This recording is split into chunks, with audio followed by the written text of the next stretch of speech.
Hikmah terbesar dengan akal ini adalah mengetahui Allah. Apa yang kami sebutkan tentang panca indera yang zahir ini hanyalah sebagian fasilitas dan sarana untuk mengetahui. Jangan engkau mengira bahwa kami telah menjelaskan secara menyeluruh tentang masalah ini. Penglihatan hanyalah salah satu bagian dari panca indera.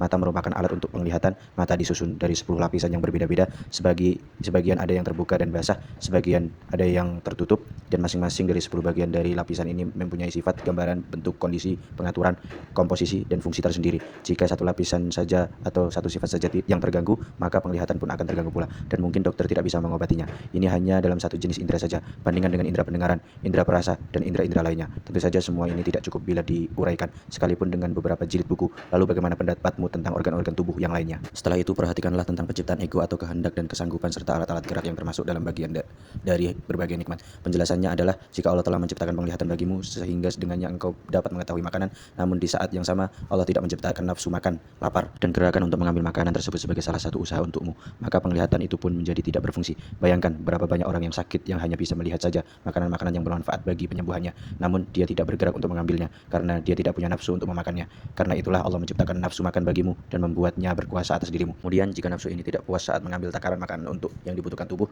tentu saja ia akan berlebih-lebihan dan merusak dirimu. Karena itu pula Allah menciptakan perasaan yang tidak nyaman jika perutmu kekenyangan. Jika engkau tidak makan terlalu kenyang, begitu pula penjelasan tentang nafsu berjima yang hikmahnya untuk menjaga kelangsungan keturunan. Kemudian Allah menciptakan organ-organ bagimu yang merupakan alat gerak saat mengambil makanan atau benda-benda yang lainnya. Di antara alat gerak tersebut adalah kedua tangan kita. Kedua tangan kanan dan kiri meliputi berbagai macam sendi agar tangan itu dapat bergerak dengan lentur dan leluasa, memanjang atau mengerut, di mana keadaannya tidak seperti sebatang kayu yang lurus dan kaku. Kemudian Allah menciptakan ujung tangan dengan keadaan terbuka, yaitu telapak tangan. Bagian ini pun dibagi lagi menjadi beberapa bagian lainnya. Di bagian ini ada jari-jari yang diciptakan dengan bentuk dan panjangnya berbeda-beda dan diletakkan dalam dua baris ibu jari di satu sisi yang dilengkapi dengan jari telunjuk, jari tengah, jari manis, serta jari kelingking pada sisi yang lain yang saling bersisihan. Bayangkan jika jari-jari ini bersatu atau bertumpuk, tentu akan sulit dalam cara penggunaannya. Allah melengkapi jari dengan kuku sebagai kepala dan pelindungnya agar ujung jari tersebut menjadi kuat dan bisa digunakan untuk mengungkit benda-benda yang kecil yang tidak bisa dilakukan hanya dengan jari saja tanpa kuku. Dengan menggunakan jari-jari itulah engkau mengambil makanan. Namun hal ini belum cukup bagimu dan makanan pun tidak akan sampai ke perutmu. Karena itu Allah menciptakan mulut dan rahang. Allah menciptakan rahang tersusun dari dua bagian tulang dan pada masing-masing rahang terdapat gigi-gigi yang melengkapinya. Gigi pun dibagi-bagi menurut kebutuhannya untuk mengunyah makanan.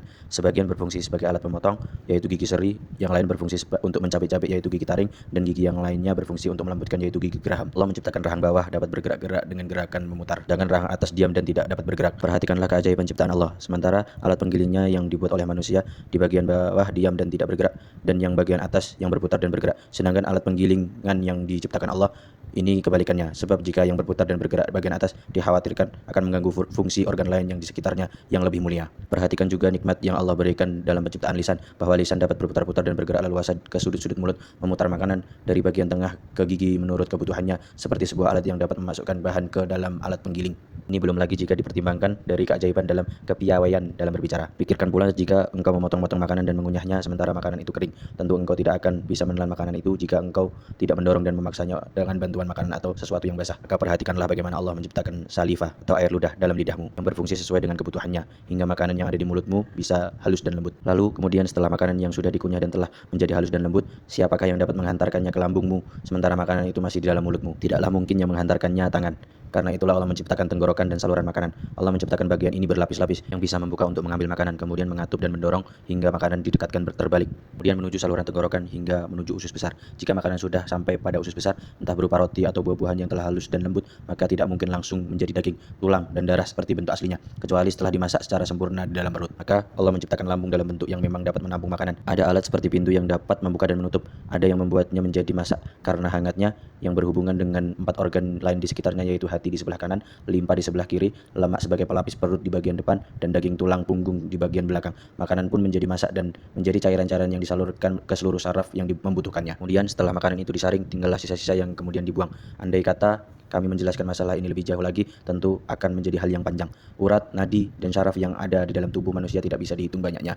Ada yang kecil, ada pula yang besar, ada yang lembut, ada pula yang kasar, yang kesemuanya memiliki hikmah dan semuanya ini datangnya hanya dari Allah. Jika dari urat, nadi, atau syaraf ini ada yang diam, sementara seharusnya dia bergerak, atau kebalikannya bergerak padahal seharusnya dia, tentu diri manusia akan merasa terganggu. Perhatikanlah nikmat Allah yang telah dilimpahkannya kepadamu untuk menguatkan rasa syukurmu kepadanya. Engkau tidak mengetahui nikmat Allah kecuali hanya nikmat makan saja. Padahal nikmat makan ini termasuk nikmat yang paling rendah. Engkau tidak akan merasa nikmatnya makan selain pada saat merasa lapar. Engkau hanya akan tahu nikmat tidur di saat engkau merasa lelah saja, atau engkau pun hanya akan tahu nikmat berjima kala nafsu birahimu bangkit. Jika engkau tidak tahu tentang dirimu kecuali seperti yang diketahui seekor keledai, lalu bagaimanakah engkau bersyukur kepada Allah? Inilah yang dapat kami simpulkan secara ringkas setetes dari lautan nikmat yang Allah karuniakan. Bandingkanlah segala yang ada dengan penjelasan ini, bahkan dari apa yang kami ketahui dan yang diketahui manusia dari nikmat-nikmat Allah, terlebih lagi apa-apa yang tidak diketahui, semua itu bahkan lebih sedikit dari setetes air di lautan. Allah berfirman, wa in ta'budu nikmatallahi la tuhsuha, dan jika kalian menghitung nikmat Allah, niscaya kalian tidak akan mampu menghitungnya. Quran Surat Ibrahim ayat 34. Keajaiban makanan dan obat-obatan. Makanan yang terhampar banyak sekali macam dan ragamnya. Dalam menciptakan makanan yang beraneka ragam inilah Allah mempunyai berbagai keajaiban yang tak terhingga, dan ada yang berupa makanan pokok, obat-obatan, buah-buahan, dan makanan lainnya. Kita akan berbicara tentang sebagian makanan pokok. Apabila engkau mengetahui sedikit biji gandum, lalu engkau memakannya, tentu gandum yang sedikit itu akan habis, sementara engkau masih lapar. Berarti engkau perlu bekerja untuk menumbuhkan biji gandum agar bisa berlipat ganda, sehingga bisa memenuhi kebutuhanmu. Engkau perlu menanam biji-biji gandum tersebut, meletakkannya di tanah yang dialiri air, sehingga menjadi basah. Namun air dan tanah saja tidak cukup, sebab jika tanah itu gersang dan keras, biji tidak akan tumbuh karena kekurangan udara. Berarti engkau harus membuat tanah itu gembur agar udara dapat masuk. Udara tidak dapat bergerak sendiri tanpa keberadaan angin. Berarti engkau harus mengatur tanah itu agar dapat dihembus angin, sehingga angin tersebut dapat menyusup ke dalam tanah. Tetapi ini pun belum cukup. Tanaman gandum ini memerlukan kehangatan. Jika ia berada di tempat yang terlalu dingin, tentu saja dia tidak mau tumbuh. Kemudian perhatikanlah angin yang engkau butuhkan untuk menumbuhkan tanaman. Bagaimanakah Allah telah menciptakannya? Allah pula yang telah memancarkan mata air dan mengalirkannya ke sungai. Karena sebagian tanah ada yang lebih tinggi, maka ia tidak bisa dialiri air. Oleh karena itu Allah mengirimkan awan kepadanya. Dari tanah-tanah yang tinggi inilah Allah menciptakan angin, lalu mengirimkannya berbagai penjuru dengan seizinnya. Di sana terdapat mendung yang tebal, lalu Allah mengirimkan hujan ke bumi secara bergantian sesuai dengan jadwal waktu yang dibutuhkan. Perhatikanlah bagaimana Allah menciptakan gunung-gunung yang menyimpan cadangan air yang banyak, dan dari sana memancar mata air secara bertahap. Andaikan air yang tersimpan itu keluar secara seketika, daerah sekitarnya tentu saja akan kebanjiran dan tenggelam, serta penghuninya akan binasa. Perhatikan pula bagaimana Allah menciptakan matahari dan menundukkannya. Sekalipun jaraknya sangat jauh dari bumi, 144 juta kilometer, matahari tetap terasa panas dari waktu ke waktu. Allah juga menciptakan rembulan dan menjadikan ciri khususnya adalah tidak panas, melainkan sejuk. Sebagaimana Allah menciptakan ciri khusus matahari adalah panas, dan dengan ciri-ciri inilah buah-buahan dapat menjadi matang. Sesekali terasa dingin dan sesekali terasa panas sesuai dengan kebutuhan. Allah juga menciptakan banyak planet di langit ditundukkan untuk faedah tertentu, sebagaimana Dia menundukkan matahari dan rembulan. Masing-masing di antara benda-benda di langit ini tidak lepas dari berbagai hikmah dan tidak bisa dihitung oleh manusia. Matahari dan rembulan pun mempunyai hikmah tak sebatas apa yang bisa diperkirakan manusia. Karena setiap makanan tidak harus ada di setiap tempat, maka Allah menundukkan para pedagang dan menciptakan ambisi dari diri mereka untuk mengumpulkan harta benda. Sekalipun harta benda tidak membutuhkan mereka, tetapi mereka tetap saja mengumpulkannya. Karena mengejar harta ini, di antara mereka ada yang tenggelam bersama kapal yang dinaikinya, atau ada perampok di tengah perjalanan yang merampok hartanya orang lain, dan ada yang mati di suatu negeri, lalu harta yang telah dikumpulkannya diambil oleh para penguasa. Yang paling baik dari keadaan mereka adalah jika hartanya jatuh di tangan ahli warisnya. Perhatikan bagaimana Allah menciptakan harapan-harapan dan kelalaian pada diri mereka, sampai-sampai mereka berani menempuh rintangan dalam rangka mendapatkan keuntungan yang melimpah, dengan naik perahu menempuh perjalanan dengan jarak yang sangat jauh sambil membawa makanan dari timur ke barat dan dari barat ke timur. Penyebab manusia tidak mensyukuri nikmat yang Allah karuniakan hanya karena bodoh dan lalai. Karena itu mereka tidak bisa mengetahui berbagai nikmat. Sulit dijelaskan jika seseorang mau mensyukuri nikmat kecuali setelah mereka mengetahui nikmat itu sendiri. Kalaupun mereka mengetahui nikmat itu, mereka pun akan mengira bahwa mensyukuri nikmat cukup hanya dengan mengucapkan alhamdulillah wa syukurilah. Mereka tidak mengetahui bahwa makna syukur yang sebenarnya adalah dengan mempergunakan nikmat yang telah diberikan untuk menyempurnakan hikmah penciptanya, yaitu untuk taat kepada Allah. Adapun lalai terhadap nikmat, ada banyak faktor penyebabnya. Di antaranya karena kebodohan manusia tidak menganggap apa yang ada di sekitar mereka dan seluruh keadaan mereka sebagai nikmat. Karena itu mereka tidak mensyukuri seperti halnya nikmat-nikmat yang sudah kami jelaskan di atas. Sebab nikmat-nikmat itu menyeluruh bagi semua manusia, menyebar bagi mereka dalam berbagai keadaan mereka, sehingga tak seorang pun di antara mereka yang menganggapnya sebagai kekhususan untuk dirinya sendiri, lalu dia tidak menafsirkannya sebagai sebuah nikmat. Karena itulah mereka tidak bersyukur kepada Allah Subhanahu wa taala atas nikmat berupa udara yang berhembus. Andai saja salah seorang di antara mereka tercekik sesaat saja dan tidak ada udara yang masuk ke dalam tubuh, tentu mereka akan mati. Atau andaikan mereka tenggelam di bak mandi atau sumur, tentu mereka akan mati karena kekurangan udara.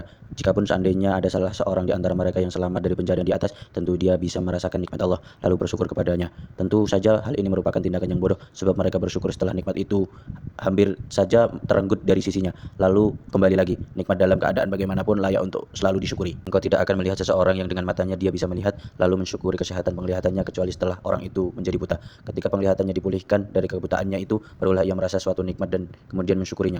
Karena pada saat itulah dia mengetahui bahwa penglihatan merupakan suatu nikmat.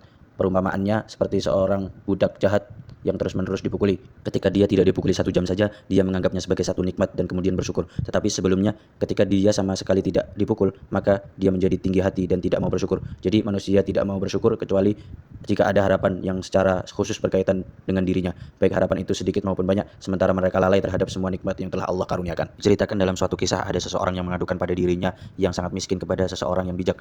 Orang ini benar-benar menampakkan kegundahan hatinya atas kemiskinannya itu. Orang bijak bertanya, "Sukakah engkau jika engkau menjadi buta dan engkau mendapatkan 10.000 dirham untukmu?" "Tentu saja saya tidak suka," jawab orang miskin ini. "Sukakah engkau jika engkau menjadi bisu dan engkau mendapatkan 10.000 dirham untukmu?" "Tentu saja saya tidak suka," jawab orang miskin. "Sukakah engkau jika engkau menjadi gila dan engkau mendapatkan 10.000 dirham untukmu?" "Tentu saja saya tidak suka," jawab orang miskin. "Apakah engkau tidak merasa malu mengadu kepada pelindungmu Allah, padahal engkau mempunyai barang yang harganya senilai dengan 50.000 dirham? Tanya orang bijak. Dalam cerita lain dikisahkan pula bahwa ada orang yang benar-benar miskin dan dia merasa sangat jenuh dengan kemiskinannya. Itu lalu mengeluhkan keadaannya yang miskin. Ketika tidur, yang orang miskin ini bermimpi. Seolah-olah ada suara orang yang bertanya kepadanya, "Sukakah jika kami membuatmu lupa surat Al-An'am dan engkau akan mendapatkan 1.000 dinar?" Orang miskin menjawab, "Tidak." "Bagaimana kalau surat Hud?" tanya orang itu. "Tidak." "Bagaimana kalau surat Yusuf?" tanya orang itu lagi. "Tidak." "Berarti engkau kini memiliki kekayaan senilai dengan 1.000 dinar. Bagaimana mungkin engkau masih mengeluh?" Pagi harinya, orang miskin itu bangun dengan perasaan yang segar dan dalam suasana hati yang riang. Waktu-waktu Ibnu As-Sama menemui Harun Ar-Rasyid, lalu dia memberi nasihat sehingga membuat Harun Ar-Rasyid menangis. Lalu dia meminta segelas air minum. Namun kemudian Ibnu As-Sama bertanya, "Wahai Amirul Mukminin, seandainya segelas air minum itu tidak bisa diminum kecuali harus ditukar dengan dunia dan seisinya, apakah Tuan akan menebusnya?" "Ya," jawab Harun Ar-Rasyid. Ibnu As-Sama berkata, "Kalau begitu minumlah dengan sepenuh kenikmatan. Semoga Allah memberikan keberkahan bagi Tuan." Setelah Harun Ar-Rasyid meminum air tersebut, Ibnu As-Sama bertanya lagi, "Wahai Amirul Mukminin, bagaimana pendapat Tuan? Jika seandainya segelas air minum itu tidak bisa dikeluarkan dari tubuh Tuan kecuali dengan dunia seisinya, apakah Tuan akan menebusnya?" "Ya," jawab Harun Ar-Rasyid. Ibnu As-Sama berkata, "Apa yang Tuan lakukan terhadap segelas air minum itu, maka itulah yang terbaik." Hal ini menjelaskan bahwa nikmat Allah yang dikaruniakan kepada hamba berupa seteguk air minum di kala kehausan lebih besar nilainya dibandingkan dengan kekayaan dunia dan seisinya. Kemudian mengeluarkan kotoran dari badan dengan cara yang mudah pun merupakan kenikmatan yang besar dan merupakan isyarat yang sangat sederhana tentang nikmat yang bersifat khusus. Tidaklah ada seorang hamba yang memusatkan perhatiannya, melainkan dia pasti akan melihat nikmat-nikmat Allah yang sangat banyak, dan banyak orang lain tidak mampu melihat seperti apa yang dilihatnya. Tetapi siapa saja yang berbuat seperti yang diperbuatnya, memusatkan terhadap perhatian pada nikmat-nikmat Allah, tentu akan melihat seperti apa yang dilihatnya pula. Tidaklah ada seorang hamba yang melainkan dia ridho terhadap Allah yang telah mengkaruniakan akal untuknya, dan dia merasa yakin bahwa dialah orang yang paling berakal, padahal Allah tidak mempertanyakan akalnya. Maka dia harus bersyukur kepada Allah atas yang demikian itu. Tidak jauh berbeda dengan hal di atas. Jika ada seseorang yang melihat aib pada diri orang lain yang dibencinya, atau melihat sifat yang dicelanya, sementara dia melihat dirinya tidak memiliki aib atau sifat yang tercela itu, maka dia harus bersyukur pula terhadap Allah atas keadaannya yang demikian, tidak memiliki aib atau sifat tercela yang dimiliki orang yang dibencinya, karena Allah telah membaguskan untuknya akhlaknya dan menguji orang selainnya. Contoh lainnya adalah jika ada seseorang yang merasa bahwa dia dalam batinnya ada niat yang dia sembunyikan atau ada yang sudah dia lakukan ketika sendirian, lalu andaikan tabir keburukannya ini tersingkap dan diketahui oleh seseorang, tentu akhlaknya akan tercoreng. Maka bagaimanakah jika semua orang mengetahuinya? Jadi mengapa dia tidak mau bersyukur kepada Allah Subhanahu wa taala yang telah menampakkan kebaikan baginya dan menutupi keburukannya? Kita akan berpindah ke tingkatan yang lebih rendah daripada semua hal ini. Jika seseorang mengetahui bahwa Allah telah mengkaruniakan kepadanya wajah yang rupawan, akhlak yang baik, keluarga, anak-anak, tempat tinggal, teman, kerabat, pangkat, jabatan, kedudukan, dan hal-hal yang dia senangi, lalu jika semua yang khusus pada diri ini diberikan kepada orang lain, tentulah dia tidak akan ridho. Serupa dengan hal ini adalah andaikan dia dijadikan mukmin atau kafir, makhluk hidup atau benda mati, manusia atau mungkin binatang, laki-laki atau perempuan, sehat ataupun sakit, ini semua merupakan kekhususan dirinya. Jika dia tidak ingin keadaannya diserahkan kepada orang lain, tentu dia pun juga mengetahui bahwa orang lain pun tidak akan setuju jika keadaan dirinya diserahkan kepadanya, entah sebagian yang umum maupun bagian-bagian yang khusus. Sesungguhnya Allah mempunyai berbagai nikmat yang dapat dirasakan oleh masing-masing orang, dan dia merasa bahwa hanya dialah yang merasakan nikmat itu. Jika ada orang yang setuju keadaannya ditukar dengan keadaan orang lain, maka hendaklah dia melihat orang-orang yang tenggelam dalam kesenangan di sekitarnya. Dia melihat mereka lebih rendah daripada yang lain dan melihat orang lain lebih tinggi darinya. Lalu pertanyaannya, mengapakah dia melihat orang lain lebih tinggi dan tidak melihat orang lain lebih rendah darinya? Dalam kitab Sahih Al-Bukhari dan Muslim disebutkan dari Abu Hurairah radhiyallahu anhu, dia berkata bahwasanya Rasulullah sallallahu alaihi wasallam bersabda, "Jika salah seorang di antara kalian melihat orang yang lebih tinggi darinya dalam harta dan akhlak, maka hendaklah dia melihat orang yang lebih rendah darinya daripada orang yang lebih tinggi tadi." At-Tirmidzi dalam lafaz lain meriwayatkan, "Lihatlah orang yang lebih rendah daripada kalian dan janganlah melihat orang yang lebih tinggi daripada kalian, karena dengan yang demikian itu lebih baik bagi kalian untuk tidak meremehkan nikmat yang telah Allah karuniakan kepada kalian. Siapa yang memperhatikan keadaan dirinya, yang menyimpan kekhususan pada dirinya, tentu dia akan melihat nikmat yang banyak dari Allah. Terlebih lagi orang yang diberikan kekhususan iman dan bacaan Al-Quran, ilmu as-sunnah, kesempatan, kesehatan, keamanan, dan nikmat-nikmat lainnya. Telah diriwayatkan dalam sebagian hadis, barang siapa yang membaca Al-Quran maka dia adalah orang yang kaya. Dalam lafaz lain disebutkan, membaca Al-Quran itu adalah suatu kekayaan dan tidak ada kemiskinan sesudahnya, serta tidak ada kekayaan selainnya. Dalam hadis lain disebutkan, siapa yang merasa aman dalam lubangnya, diberikan kesehatan di badannya, dan dia mempunyai makanan pada hari itu, maka seakan-akan dunia beserta isinya cenderung padanya. Bagian mereka berkata, jika makanannya mengenyangkan menghampirimu dalam keadaan sehat dan aman, kamu menjelma sebagai seorang saudara. Ia pun menangis, bahkan terus menangis. Jika ada yang bertanya bagaimanakah cara mengobati hati yang telah lalai dari mensyukuri nikmat Allah, jawabannya, jika hati itu masih memiliki mata, maka hendaklah dia memperhatikan apa-apa yang telah diisyaratkan dalam berbagai jenis nikmat Allah Subhanahu wa taala. Jika hati itu masih bebal, maka masih tidak menganggap bahwa nikmat sebagai suatu nikmat, kecuali jika datang suatu musibah, maka orang tersebut harus selalu dalam kondisi dan keadaan orang lain yang melakukan seperti apa yang dilakukan sebagian orang-orang terdahulu, yang melihat pasien di rumah sakit, melihat berbagai macam jenis penyakit yang telah menimpa mereka, lalu dia melihat dan bandingkan dengan dirinya yang masih sehat dan segar bugar. Atau bisa juga melihat narapidana di penjara, melihat penjahat yang dijatuhi hukuman mati, yang dipotong tangannya, kakinya, atau disiksa karena kejahatannya, lalu dia bersyukur kepada Allah Subhanahu wa taala atas keselamatan dirinya dari siksaan dan hukuman yang dilihatnya itu. Bisa juga mendatangi kuburan dan membayangkan bahwa suatu yang paling diinginkan orang yang sudah meninggal dunia adalah kembali lagi ke dunia untuk melihat orang-orang yang durhaka seperti kedurhakaan yang dilakukannya agar dia bertambah taat. Sungguhnya hari kiamat itu adalah hari di mana segala kesalahan akan ditampakkan. Jika dia melihat kuburan dan mengetahui apa suatu yang paling diinginkan orang-orang yang telah dikubur di sana, maka hendaklah dia mengalihkan sisa-sisa usianya untuk taat dan mensyukuri nikmat yang telah Allah karuniakan kepadanya. Karena dia masih diberikan umur panjang, lalu dia pergunakan sisa umurnya untuk suatu tujuan seperti tujuan penciptaan dirinya, yaitu mencari perbekalan untuk kehidupan akhirat kelak. Yang harus dilakukan oleh orang yang hendak mengobati hatinya sendiri yang jauh dari rasa syukur adalah menyadari bahwa jika nikmat yang tidak disyukuri, maka nikmat itu bisa hilang. Al-Fudail berkata, hendaklah kalian terus-menerus mensyukuri nikmat, sebab jarang sekali nikmat yang sudah hilang dari sekelompok orang lalu kembali lagi kepada mereka. Pasal menghibun sabar dan syukur dalam satu wajah. Boleh jadi engkau pernah berkata seperti yang Anda katakan, bahwa Allah Subhanahu wa taala memiliki nikmat pada segala sesuatu yang ada. Ini mengisyaratkan bahwa pada dasarnya tidak ada musibah. Lantas apa artinya sabar? Karena pada kenyataannya musibah itu tetap ada. Lalu apa artinya mensyukuri musibah? Kalau begitu bagaimana menghimpun sabar dan syukur? Sebab sabar menuntut penderitaan, sedangkan syukur menuntut kegembiraan. Berarti ada dua hal yang saling bertentangan. Jawabannya, ketahuilah bahwa musibah itu benar-benar ada, seperti halnya nikmat. Tetapi tidak setiap musibah menuntut kesabaran. Contohnya adalah kufur. Ini jelas merupakan musibah dan tidak ada artinya sabar menghadapi musibah kufur. Begitu pula dengan berbagai macam bentuk kedurhakaan. Hanya saja orang-orang kafir tidak mengetahui bahwa kufurnya itu adalah musibah. Keadaan seperti ini sama dengan orang yang sakit tetapi sedang pingsan. Oleh karena itu dia tidak merasakan sakitnya itu. Sementara orang yang durhaka jelas mengetahui kedurhakaannya yang dilakukannya. Karena itu dia harus meninggalkan aktivitas kedurhakaannya. Setiap orang yang merasa sanggup menghilangkan musibahnya tidak diperintahkan untuk bersabar dalam menghadapinya. Contohnya adalah orang yang sangat menderita karena kehausan, tetapi orang ini menolak untuk minum. Sekalipun ia cukup menderita karenanya, maka orang ini tidak diperintahkan untuk sabar menghadapi rasa hausnya, tetapi ia diperintahkan untuk menghilangkan rasa sakit. Sabar akan berlaku ketika menghadapi penderitaan yang sanggup dihilangkan oleh seseorang.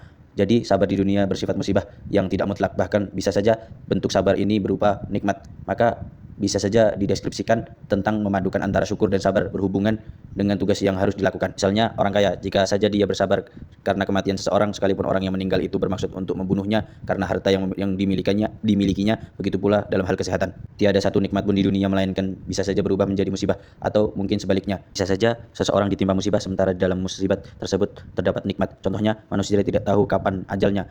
Ini merupakan suatu nikmat baginya, sebab jika dia tahu kapan ajalnya, tentu dia akan terlihat murung dan terus-menerus berduka. Begitu pula tentang ketidaktahuannya terhadap apa yang ada di dalam hati orang lain. Jika saja dia mengetahui semua yang ada di dalam hati orang lain, tentu penderitaannya akan menjadi berkepanjangan. Begitu pula akibatnya akan timbul rasa dengki dan berusaha untuk membalas dendam, sama halnya dengan ketidaktahuannya tentang sifat-sifat tercela pada orang lain. Sebab jika dia mengetahuinya, tentu saja akan membuatnya membenci dan menzalimi orang tersebut, yang pada akhirnya akan menimbulkan kerusuhan. Gambaran lainnya adalah tentang kesamaan hari kiamat, Lailatul Qadar, dan saat-saat yang paling baik pada hari Jumat. Semua itu merupakan sebuah nikmat. Sebab ketidaktahuan akan membuat manusia berusaha dan mencari. Ini beberapa gambaran nikmat dikarenakan ketidaktahuan. Lalu kemudian bagaimana dengan sesuatu yang telah diketahui? Seperti yang telah kami sebutkan bahwa Allah Subhanahu wa taala memiliki nikmat dalam segala sesuatu yang ada. Bahkan penderitaan itu pun bisa menjadi nikmat bagi segolongan orang yang mengalaminya, seperti penderitaan orang-orang kafir di akhirat di dalam neraka. Maka penderitaan orang-orang kafir ini merupakan nikmat bagi para penghuni surga. Sebab jika tidak ada segolongan manusia yang diazab, maka segolongan manusia yang lain yang mendapatkan kenikmatan tidak akan bisa mengukur seberapa besar kenikmatan yang mereka rasakan.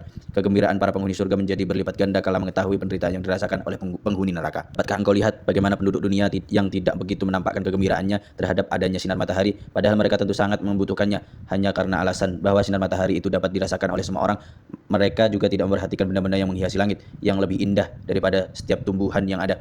Maka karena hiasan langit itu juga bisa dilihat oleh orang, karena itu mereka tidak merasakannya sebagai suatu nikmat dan tidak pula merasa gembira. Jadi benar apa yang telah kami katakan, Allah tidak menciptakan sesuatu melainkan di dalamnya terdapat hikmah dan nikmat, entah berlaku bagi semua hamba atau sebagian dari mereka. Di dalam setiap musibah pun Allah menciptakan di dalamnya nikmat, entah bagi orang yang mengalaminya ataupun bagi orang lain. Seorang hamba wajib menghimpun kewajiban bersyukur dan sabar dalam menghadapi setiap keadaan yang tidak disebut sebagai musibah secara mutlak, tidak pula disebut sebagai nikmat secara mutlak. Boleh jadi seseorang gembira karena melihat suatu hal yang dari satu sisi, tetapi dari sisi lain justru dia berduka.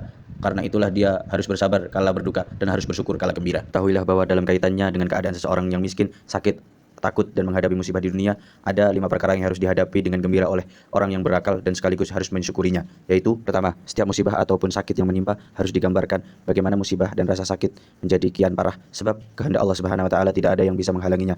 Andaikan Allah Subhanahu wa taala melipat gandakannya terhadap seorang hamba, lalu apa yang bisa diperbuatnya untuk menghalangi kehendaknya itu? Maka hendaklah dia tetap bersyukur selagi apa yang dialaminya belum parah. Kedua, musibah yang terjadi bukan dalam masalah agamanya. Umar bin Khattab radhiyallahu anhu berkata, tidaklah aku ditimpa suatu musibah melainkan Allah Subhanahu wa taala mempunyai hak atas diriku untuk melakukan 4 hal. Selagi musibah ini tidak dalam agamaku, selagi musibah itu bukan yang terbesar, selagi musibah itu tidak menghalangiku untuk ridho kepadanya, dan selagi aku mengharapkan pahala darinya. Ada seseorang yang mengadu kepada Sahal bin Abdullah, ada pencuri yang masuk ke dalam rumahku dan mencuri semua barang-barangku. Sahal bin Abdullah berkata, bersyukurlah kepada Allah, andaikan saja syaitan yang masuk ke dalam hatimu, tentu ia akan mengoyak keimananmu. Lalu apa yang bisa engkau perbuat setelah itu? Siapa yang berhak menderamu dengan 100 kali cambukan, lalu ia membatasi dengan 10 cambukan, maka karena itulah engkau berhak bersyukur. Ketiga, tidak ada hukuman melainkan digambarkan agar ditangguhkan hingga akhirat. Musibah di dunia hanya berlangsung sementara waktu, lalu menjadi ringan. Sedangkan musibah di akhirat berlangsung secara kekal dan terus-menerus. Kalaupun tidak kekal, tidak ada jalan untuk meringankannya. Siapa yang hukumannya telah disegerakan di dunia, maka dia tidak lagi dihukum di akhirat kelak. Begitulah yang disebutkan dalam hadis Nabi SAW. Sesungguhnya segala musibah yang menimpa seorang muslim, maka akan menjadi tebusan bagi dosanya. Kendati pun hanya batu yang membuatnya tersandung dari batu yang menusuknya. Keempat, musibah yang terjadi telah tertulis dalam Ummul Kitab, jadi tidak ada kemampuan untuk menghalanginya. Maka jika musibah itu datang dan seseorang tertimpa musibah tetap sabar, maka itu merupakan sebuah nikmat. Besarnya pahala bagi orang yang terkena musibah, karena setiap musibah yang menimpa di dunia merupakan jalan menuju akhirat, sebagaimana larangan bermain bagi anak kecil, padahal bermain bagi mereka sebenarnya merupakan sebuah nikmat. Andaikan anak-anak kecil itu dibiarkan bermain terus-menerus, tentu dia tidak akan belajar, yang membuat anak itu menyesal sepanjang masa. Begitu pula dengan harta, keluarga dan kerabat yang bisa menyebabkan kebinasaannya. Mungkin di akhirat kelak para penganut ateis, anti Allah, kaum Syuyu'iyah atau komunis akan berandai-andai jika saja mereka dulu ketika masih kecil tidak memalingkan akal mereka dari agama Allah, maka tidak akan ada satupun dari sebab-sebab tersebut di atas pada diri seorang hamba, melainkan dia akan menggambarkan bahwa itu merupakan kebaikan dari agamanya. Jadi yang harus dilakukan adalah dia harus berhusnuzon, berprasangka baik kepada Allah Subhanahu wa taala, mempertimbangkan yang baik tentang musibah yang menimpanya dan bersyukur kepada Allah. Sungguhnya hikmah Allah sangatlah luas dan Allah lebih mengetahui tentang kemaslahatan musibah yang menimpa daripada dirinya sendiri. Suatu saat ketika sudah beranjak dewasa, seorang hamba akan bersyukur kepada gurunya dan orang tua yang dahulu telah memukulnya, karena di saat ini dia merasa buah dari pembinaan guru dan orang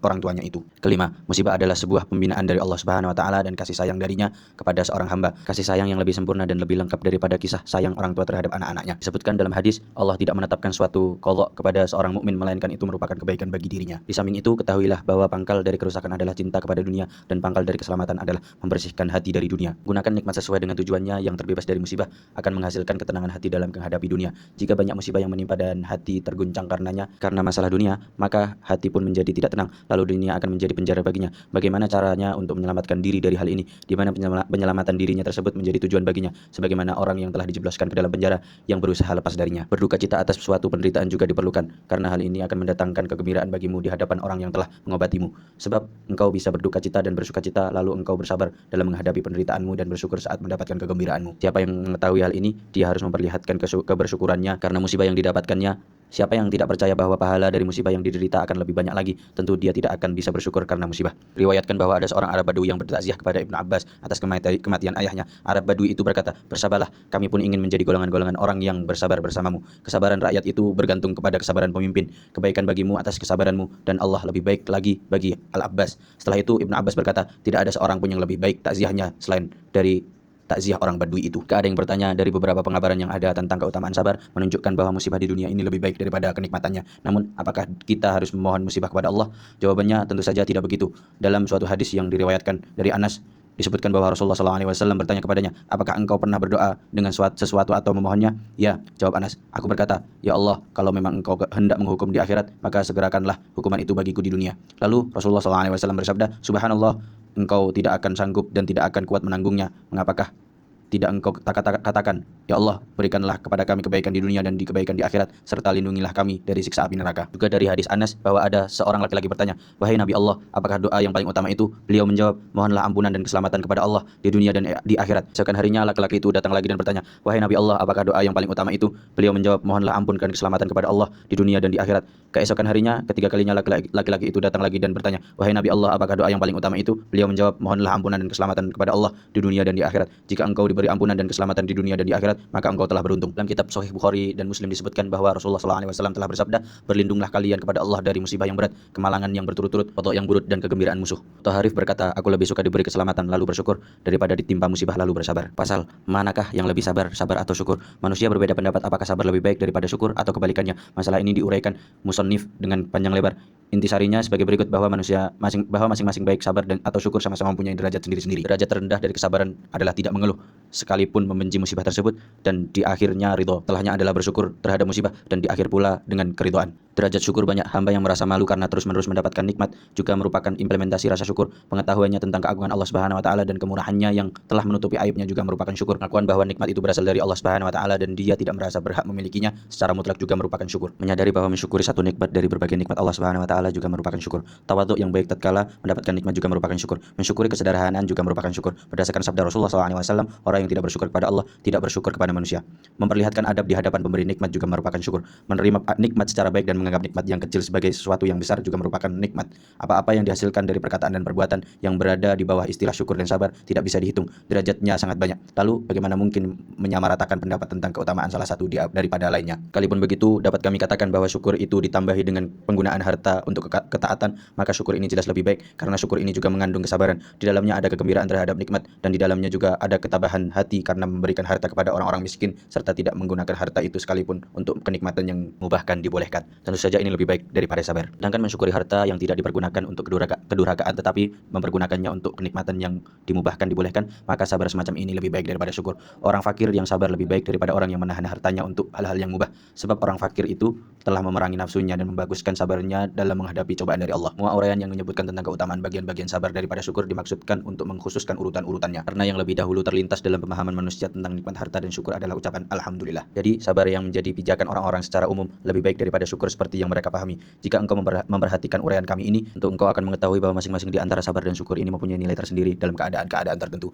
Berapa banyak orang fakir yang sabar lebih baik daripada orang kaya yang bersyukur, yaitu orang kaya yang melihat dirinya sama dengan orang yang fakir, yang tidak memegang harta kecuali sekedar yang dibutuhkannya, lalu membelanjakan yang lain untuk berbagai jenis kebaikan, dan dia menyimpan hartanya yang sewaktu-waktu dia butuhkan untuk disalurkan kepada orang-orang yang membutuhkannya. Walaupun dia membelanjakan hartanya, maka dia tidak bermaksud mencari kedudukan. Keadaan ini lebih baik daripada orang fakir yang sabar. Bab roja, yaitu harap, dan khauf, yaitu takut. Rasa harap, roja, dan rasa takut khauf merupakan dua buah sayap, yang dengan kedua sayap ini orang-orang yang dekat dengan Allah al-muqarrabun terbang melayang kepada setiap makam yang lebih tinggi. Banyak ibarat hewan tunggangan yang digunakan untuk menembus setiap terjal dalam perjalanan menuju akhirat.